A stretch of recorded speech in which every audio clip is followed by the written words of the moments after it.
अब यहाँ पर भगवान ने कोशिश तो की, लेकिन महाभारत का युद्ध रुका नहीं। तो युद्ध आरंभ होता है। युद्ध के बाद हम सभी को पता है क्या हुआ। कौरवों की हार हुई और पांडवों की जीत। अब यहां पर भगवान, जैसा मैंने बताया, जीतने के बाद पांडवों को राज सिंहासन मिल गया तो भगवान जाने लगते हैं। जाने लगे तो सबसे मिलकर गए, सबसे मिलते हैं भगवान। जैसा मैंने बताया, कुंती बुआ से मिले तो कुंती बुआ ने ऐसी ऐसी चीजें मांगी। अब यहां भगवान कौरवों की माता के पास भी गए। गांधारी, वो कौरवों की माता थी, दुखी है। बच्चे कैसे भी हो, मां मां होती है। बहुत दुखी है। 100 बच्चे मारे गए एक साथ।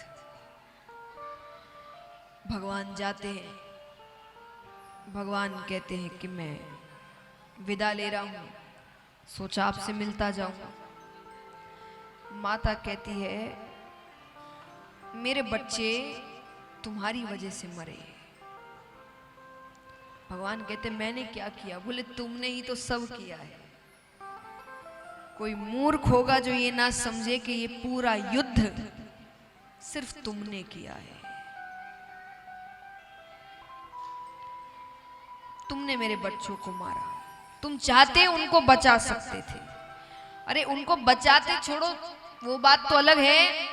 ये हजम करने वाली बात नहीं है कि एक तरफ 100 लोग हैं और एक तरफ 5, और 100 की 100 मारे जाए और 5 में से एक भी कम ना हो। ये बात संभव नहीं है। पर ये संभव क्यों हुई? क्योंकि उस 5 के पीछे तुम खड़े थे।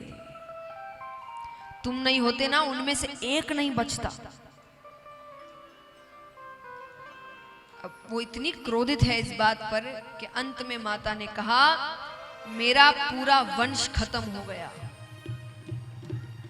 आज मैं श्राप देती हूं, जैसे मेरा वंश खत्म हुआ ना, तुम्हारा वंश भी खत्म हो जाएगा। तुम्हारे वंश में एक नहीं बचेगा। भगवान कहते अच्छी बात है, मैं सोच ही रहा था उनको खत्म कैसे करूं। आपने मेरा काम आसान कर दिया। क्यों सोच रहा था? देखिए, हम और आप इतने साधारण से लोग हैं। आज हम एक छोटी सी जगह में रहते हैं। इतनी बड़ी दुनिया है, इतना बड़ा ब्रह्मांड है, उसमें छोटी सी जगह में, छोटे से गांव में रहने का कोई एक व्यक्ति ऐसा होगा जो ज्यादा धनवान होगा, उसका थोड़ा पावर होगा, उसी एरिया में जहां वो रहता है, उससे बाहर नहीं, पर उसी एरिया में उसका ज्यादा पावर होगा। तो उसका बच्चा गलती भी करता है और कोई उसको डांट दे तो बच्चा जवाब क्या देता है? वरना दिल्ली साइड में तो भाई देखिए ये लाइन बड़ी फेमस है। बताइए, उस बच्चे ने गलती करी, आपने उनको डांटा, वो क्या बोलेगा? और तुम जानते नहीं मेरा, थोड़े अच्छी भाषा में आते हैं, मेरे पिता कौन है? तुम जानते नहीं कि मेरे, पर आप समझ ही गए होंगे कि वो कहता क्या है। तो इतना सा माने इतनी सी शक्ति मिली नहीं, थोड़ा सा धन मिला नहीं, कितना अहंकार हो जाता है लोगों में। तो वो तो भगवान के बच्चे हैं, उनमें कितना अहंकार होगा सोचिए। क्योंकि भगवान के बच्चे होने का मतलब थोड़ी वो भगवान बन गए हैं, तो साधारण मनुष्य, भगवान लीलाएं कर रहे हैं, तो उनमें बहुत अहंकार था। तो भगवान कहते मैं नहीं चाहता ये वंश आगे बढ़े, वरना आज सही में भगवान वो काम नहीं करते तो आज कितने ऐसे लोग होते, फिर रहे होते जो बोलते हम भगवान के वंशज हैं।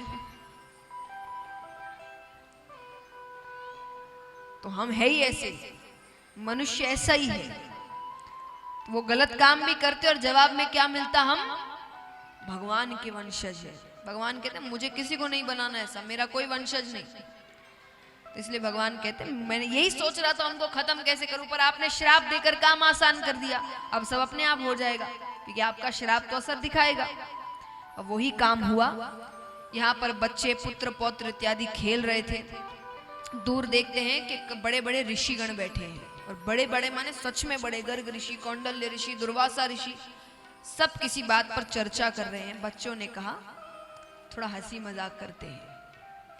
एक बच्चे को यानी एक लड़के को स्त्री का वेश दिया गया, पेट के आगे कुछ कपड़े लगा दिए, गर्भवती स्त्री का वेश बनाया।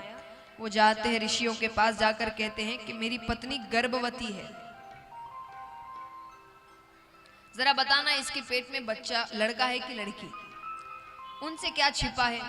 उन्होंने कहा देखो हम बाद में खेलेंगे ना आपके साथ, अभी हम बहुत जरूरी बात कर रहे हैं। बच्चों ने कहा ये सब ढोंगी हैं, कुछ पता है नहीं इनको।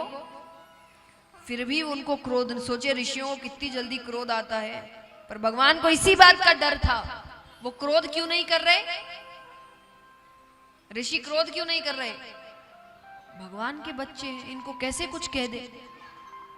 भगवान कहते ऐसे तो क्रोध आने से रहा, योग माया से आदेश दिया जाकर उनके मस्तक पर बैठो, उनको गुस्सा आना चाहिए, और गुस्सा माने भयंकर क्रोध आना चाहिए उनको।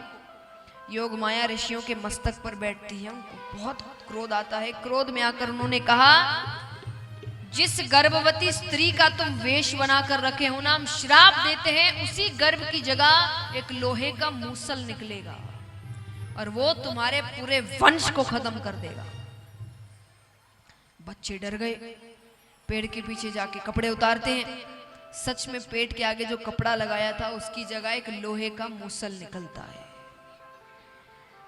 अपने बाबा से जाकर कहा, उग्रसेन जी से, कि बाबा बाबा ऐसी चीज। बाबा ने कहा कृष्ण से मत कहना। एक नदी थी, उसके पास एक बड़ा सा पत्थर रखा था, उस पर घिस रहे हैं उसको, घिसते घिसते घिसते घिसते पूरा खत्म हो गया, इतना सा टुकड़ा बचता है। सबको लगा इससे क्या होगा, उसको पानी में फेंक दिया, उस टुकड़े को एक मछली निगलती है। अब यहां पर धीरे धीरे असर हो रहा है। यहां पर वो जितने बच्चे थे सबने मदिरा पान किया, होश में नहीं है। एक का दूसरे से झगड़ा हुआ, दूसरे का तीसरे से झगड़ा, क्रोध में सब युद्ध करने लगे, तलवारें निकल गई, एक दूसरे को मारने लग रहे हैं। बीच में बलराम जी आते हैं, सब लीलाएं हैं देखिए, क्योंकि बलराम जी भी भगवान का ही अवतार है, हम सबको पता है। बीच में बलराम जी आते हैं, उनका भी वध कर देते हैं, सब खत्म। कौन बचा, क्योंकि वंश तो अभी खत्म नहीं हुआ, बच्चे सारे खत्म। अब और कौन बचा है, श्री कृष्ण, पुत्र पौत्र बलराम जी सब खत्म। ये विदाई का समय है, देखिए भगवान की लीलाएं हो गई खत्म, तो जाना है ना उनको, तो लीलाएं तो करनी पड़ेगी। अब मनुष्य का जन्म लिया है तो दिखाना पड़ेगा, तो कैसे दिखाए, तो उनको यही सब चीजें करनी पड़ रही है।